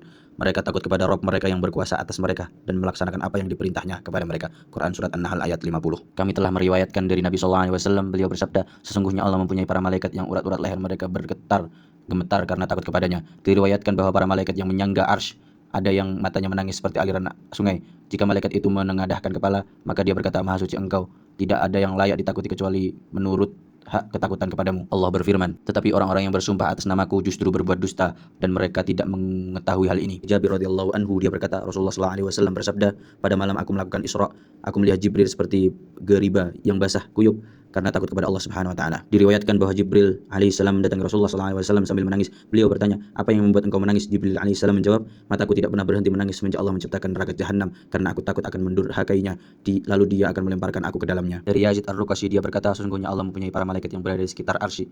Mata mereka menangis layaknya sungai hingga hari kiamat tiba. Mereka bergetar seakan diguncang angin karena takut kepada Allah Subhanahu wa taala. Allah berfirman, wahai para malaikatku, apa yang membuat kalian takut sementara kalian ada di sisiku? Para malaikat menjawab, ya Rabbi, andai kata penghuni bumi melihat kemuliaan dan keagungan engkau seperti yang kami lihat ini, tentu mereka tidak sanggup makan dan minum, tidak sanggup tidur. Lalu mereka keluar ke tengah padang pasir untuk menguak di sana seperti sapi yang menguak. Ahmad bin Al-Munkadir berkata, tatkala neraka diciptakan, maka jantung para malaikat lepas dari tempatnya. Lalu tatkala Adam diciptakan, jantung mereka kembali ke tempatnya semula. Sifat takut para nabi alaihi wassalam. Wahab berkata, Adam alaihissalam menangisi surga selama 300 tahun. Beliau tidak berani menengadahkan muka ke langit setelah melakukan kesalahan. Wahib bin Al-Warad berkata, tatkala Allah Subhanahu wa taala menghardik Nuh alaihissalam tentang diri anaknya dengan berfirman, inni a'idzuka an takuna minal jahilin, sesungguhnya aku memperingatkan keadaanmu supaya kamu jangan termasuk orang-orang yang tidak berpengetahuan. Quran Surat Hud ayat 46. Maka beliau menangis selama 300 tahun hingga di bawah kedua mata beliau ada semacam anak sungai seperti karena akibat menangis. Abu Darda radhiyallahu anhu berkata, jika Ibrahim alaihissalam bangun malam untuk mendirikan salat, maka dari dadanya terdengar suara yang bergelagak karena takut kepada Allah Subhanahu wa taala. Jahid berkata, tatkala Daud alaihissalam melakukan kesalahan, maka beliau langsung merunduk untuk sujud kepada Allah Subhanahu wa taala selama 40 hari hingga karena aliran air matanya itu tumbuh bawang merah di dekat beliau dan menutupi kepala beliau. Kemudian beliau berseru, ya Rabbi, keningku menjadi luka, mataku menjadi kering. Daud berjanji tidak akan berbuat kesalahan lagi. Lalu beliau berseru, apakah engkau lapar hingga engkau perlu diberi makan? Apakah engkau sakit hingga perlu diberi obat? Ataukah engkau dizolimi sehingga engkau perlu ditolong? Maka seketika itu pula dosanya diampuni. Jika Nabi Isa alaihissalam merasa takut khauf, maka dari kulitnya meneteskan butir-butir darah. Yahya bin Zakaria menangis, maka gigi beliau terlihat. Lalu ibunya mengambil 2 potong kain untuk menempelkannya di pipi beliau. Sifat takut Rasulullah SAW. Dari Aisyah radhiyallahu anha, dia berkata, sekalipun aku tidak pernah melihat Rasulullah SAW tertawa terbahak-bahak hingga dapat melihat gusinya, beliau hanya tersenyum saja. Jika beliau melihat mendung atau angin, maka hal ini bisa dilihat dari wajah beliau. Aku berkata, wahai Rasulullah, jika orang-orang melihat mendung, maka mereka bergembira dengan harapan akan turun hujan. Sementara aku perhatikan, jika engkau melihat mendung itu, maka bisa dibaca ketidaksukaan di wajah engkau. Beliau menjawab, wahai Aisyah, apa yang membuatmu aman jika pada saat itu ada azab? Sesungguhnya ada suatu kaum yang diazab karena angin, dan suatu kaum juga pernah melihat azab itu. Lalu orang-orang berkata, ini akan menghalangi hujan yang akan turun kepada kita. Ditakhrij oleh Al-Bukhari dan Muslim dalam kitab Sahih Bukhari dan Muslim. Rasulullah SAW salat, maka dari dalam dirinya terdengar suara berdetak seperti detakan jalan kaki karena tangis. Sifat takut khauf para sahabat radhiyallahu anhum. Kama riwayatkan dari Abu Bakar As-Siddiq radhiyallahu anhu bahwa dia pernah memegangi ilisannya lalu berkata, inilah yang telah banyak merintangiku. Dia juga pernah berkata, andaikan saja aku ini buah yang masak kemudian dimakan. Umar bin Khattab radhiyallahu anhu mendengar sebuah ayat yang dibaca lalu ia jatuh sakit hingga beberapa hari. Lalu suatu hari ia mengambil segenggam tanah seraya berkata, andaikan saja aku menjadi tanah seperti ini, andaikan saja aku bukan sesuatu yang diingat, andaikan saja ibuku tidak pernah melahirkanku. Sementara di wajahnya saat itu terlihat 2 garis hitam karena banyak nangis. Utsman bin Affan radhiyallahu anhu berkata, andaikan saja aku sudah mati dan tidak dibangkitkan terbitkan lagi. Abu Ubaidah Al-Jarrah radhiyallahu anhu berkata, andaikan saja aku ini seekor kambing gibas yang kemudian disembelih keluargaku, lalu mereka memakan dagingku dan menghirup kuahnya. Imran bin Husain radhiyallahu anhu berkata, andaikan saja aku ini debu yang diterpa angin. Zaifah radhiyallahu anhu berkata, andaikan saja ada seseorang yang mau mengurus hartaku, lalu aku menutup pintu rumahku dan tidak seorang pun yang menemui diriku hingga aku bersyukur Allah Subhanahu wa taala. Bekas aliran air mata pipi Ibnu Abbas radhiyallahu anhu seperti tali sandal yang basah. Aisyah radhiyallahu anha berkata, andaikan saja aku dulu menjadi orang yang tidak berarti dan dilupakan. Ali bin Abi Thalib radhiyallahu anhu berkata, demi Allah, telah kulihat para sahabat Rasulullah SAW pada saat ini tidak kulihat sesuatu yang menyerupai mereka. Mereka adalah orang-orang yang kusut dan berdebu. Di antara mata mereka seakan-akan ada iring-iringan orang-orang yang mengantar jenazah. Mereka senantiasa sujud dan berdiri kepada Allah Subhanahu wa taala, membaca kitab Allah, pergi dengan berjalan kaki dan juga mengingat Allah Subhanahu wa taala. Mereka tampak seperti pohon yang cenderung dan bergoyang-goyang pada saat angin berhembus kencang. Mereka selalu menangis hingga kain mereka basah. Demi Allah, seperti orang-orang saat ini sudah lalai. Sifat takut para tabi'in dan generasi setelahnya. Haram bin Hayyam berkata, demi Allah, andaikan saja aku ini sebatang pohon yang dimakan unta, lalu santap unta yang lain lagi, dan aku tidak dihadapkan pada hisab pada hari kiamat, aku benar-benar takut terhadap bencana yang besar. Setiap kali Ali bin Al-Husain berwudu, maka wajahnya menjadi pucat. Ada seseorang yang bertanya kepadanya, apa yang terjadi dengan dirimu? Dia menjawab, tahukah kalian dengan siapa aku akan mendirikan salat? Muhammad bin Waqi pernah menangis sepanjang malam dan hampir tidak pernah berhenti menangis. Jika Umar bin Abdul Aziz mengingat mati, maka badannya bergetar seperti burung yang gemetar. Lalu ia menangis dan air matanya membasahi jenggotnya. Sepanjang malam dia menangis dan seluruh penghuni rumahnya ikut menangis. Istrinya Fatimah bertanya, wahai Amirul Mukminin, mengapa engkau menangis? Umar bin Abdul Aziz menjawab, aku ingat tempat kembalinya orang-orang di hadapan Allah Subhanahu wa taala. Di antara mereka ada yang di surga dan yang lain lagi ada di neraka. Setelah itu dia pun jatuh pingsan. Tatkala Al-Mansur dalam perjalanan menuju Baitul Maqdis, dia singgah pada seorang rohib. Umar bin Abdul Aziz pun pernah singgah di tempat rohib ini. Al-Mansur berkata kepada rohib itu, beritahukan kepadaku apa sesuatu yang paling membuatmu kagum terhadap diri Umar. Rohib menjawab, suatu malam dia berada di kamarku di bagian atas itu, yang saat itu dia dalam perjalanan pulang ke Rukhom. Tiba-tiba aku terkena tetes-tetes air dari saluran air. Aku pun naik ke atas dan melihatnya sedang bersujud. Ternyata air matanya mengalir dan jatuh lewat saluran air. Kami pernah meriwayatkan dari Umar bin Abdul Aziz ketika dapat menaklukkan Al-Musuli bahwa kedua matanya menyucurkan darah. Ibrahim bin Isa Al-Yashkuri berkata, aku pernah memasuki tempat tinggal seorang penduduk di Bahrain yang mengisolir diri dari kehidupan manusia. Lalu aku mengingatkan sesuatu tentang urusan akhirat dan mati. Seketika itu pula orang itu pingsan lalu meninggal dunia. Musmi berkata, aku ada di hadapan Abdul Wahid bin Zahid yang sedang menyampaikan nasihat-nasihat. Lalu pada saat itu pula dan di majelis itu pula dia meninggal dunia. Bin Mursyid adalah orang yang banyak menangis. Dia berkata, demi Allah, andai kata Robku mengancamku untuk memenjarakan aku di dalam kamar mandi, aku pun tidak akan berhenti dari menangis. Lalu bagaimana jika dia mengancamku untuk memenjarakan aku di dalam neraka jika aku mendurhakainya? As-Sori As-Sukti berkata, setiap hari aku memandang ke ujung hidungku karena aku takut wajahku berubah menjadi hitam. Begitulah ke beberapa gambaran ketakutan para malaikat, para nabi, ulama dan wali-wali Allah. Kita lebih layak untuk merasa takut khauf daripada mereka. Tetapi rasa takut khauf ini tidak boleh disertai dengan banyaknya dosa, tetapi harus dengan membersihkan hati dan menyempurnakan ma'rifah. Kita merasa aman karena kebodohan kita dan kita merasa takut karena kekerasan hati kita. Hati yang bisa tergerak hanya karena takut khauf yang sedikit saja, sedangkan hati yang keras akan mementalkan setiap nasihat yang disampaikan kepadanya. Sebagian orang salah menuturkan, aku berkata terhadap seorang rohib, berilah aku nasihat. Rohib berkata, jika engkau sanggup, anggaplah dirimu seperti orang yang berada dalam ancaman terkaman binatang buas atau seekor singa. Tentu saja dia merasa takut khauf, dia tetap bersikap waspada agar dia tidak sampai lalai. Lalu diterkam singa itu atau digigitnya, badannya gemetar karena takut. Jika engkau mampu maka lakukanlah. Nasihatilah aku lagi. Rohib berkata, rasa dahaga itu sudah hilang dengan sedikit air. Apa yang dikatakan rohib itu tentang gambaran seseorang yang berada dalam ancaman terkaman singa merupakan hakikat orang yang mukmin. Siapa yang memandang batinnya dengan cahaya mata hatinya, maka dia akan melihatnya seakan terancam terkaman singa yang ganas, seperti amarah, dengki, iri, takabur, ujub, riya, dan lain-lain. Semua sifat ini siap menerkamnya jika ia lalai dan lengah. Hanya saja sifat-sifat ini tidak bisa dia saksikan dengan mata kepala. Tabir sudah dikuak dan dia dibaringkan di dalam kuburan, maka sifat-sifat itu akan hadir. Barang siapa hendak menundukkannya sebelum dia meninggal dunia dan dapat membunuhnya, maka hendaklah dia segera melakukannya. Jika tidak, hendaklah dia bersiap-siap menghadapi sengatan atau terkamannya. Bab zuhud dan kefakiran. Cinta dunia adalah pangkal setiap kesalahan dan sebagian di antaranya merupakan sebab dari segala ketaatan. Di bab tentang hal-hal yang merusak telah dibahas masalah celaan terhadap dunia. Sekarang kami akan mengupas keutamaan sebagian yang ada di dunia dan zuhud di dunia yang merupakan pangkal keselamatan. Kami juga akan membicarakan masalah pemutusan dengan dunia, entah keduniaan itu yang menjauh dari hamba yang disebut fakir atau hamba itu yang menjauh dari keduniaan yang disebut zuhud. Masing-masing di antara dua hal ini mempunyai derajat sendiri-sendiri untuk mendapatkan macam-macam kebahagiaan dan mempunyai bagian sendiri-sendiri dalam membantu mendapatkan keberuntungan. Maka kami akan mengupas masalah fakir, zuhud, derajat pembagian masing-masing dan hal-hal yang berhubungan dengan keduanya. Bagian pertama, masalah fakir. Orang fakir kepada sesuatu artinya orang yang membutuhkan sesuatu. Segala sesuatu selain Allah adalah fakir karena dia membutuhkan kelangsungan eksistensinya yang dapat diambil dari karunia Allah, sedangkan kefakiran hamba kepada berbagai tambahan dari apa-apa yang dibutuhkan. Berhitung jumlahnya, sejumlah kebutuhan-kebutuhan yang bisa dicapai dengan harta. Kemudian Kemudian dapat digambar dengan 5 keadaan pada saat kefakirannya, yaitu pertama, justru dia benci kepada harta dan merasa tersiksa jika harta itu datang kepadanya. Dia lari dari harta itu karena benci kepadanya dan menghindari kejahatan dan kesibukannya mengurus harta. Orang-orang yang keadaannya seperti ini disebut orang zuhud. Yang kedua, tidak merasa senang karena mendapatkan harta sebagaimana layaknya orang-orang yang senang mendapatkan harta, juga tidak membencinya dan merasa tersiksa karenanya. Orang yang keadaannya seperti ini disebut orang yang ridho. Yang ketiga, keberadaan harta lebih dia sukai daripada tak ada harta. Tapi kesenangannya itu tidak terlalu membiusnya untuk mencari-cari harta. Jika harta itu datang, maka dia menerimanya dengan senang hati, dan jika dia sudah merasa letih, maka dia tidak akan memaksakan diri untuk mencarinya. Orang yang keadaannya seperti ini disebut orang yang puas. Yang keempat, tidak mencari harta karena keadaannya yang tidak memungkinkan. Jika keadaannya memungkinkan, maka dia suka mencarinya. Andaikan ada jalan untuk mendapatkannya, sekalipun harus berpayah-payah, tentu dia akan mencarinya. Orang yang keadaannya seperti ini disebut dengan orang yang berambisi. Kelima, terpaksa harus mencari harta, seperti orang yang kelaparan atau orang yang tidak mempunyai kepakaian. Orang yang keadaannya seperti ini disebut orang yang terpaksa, entah kesenangannya untuk mencari harta itu lemah ataupun kuat.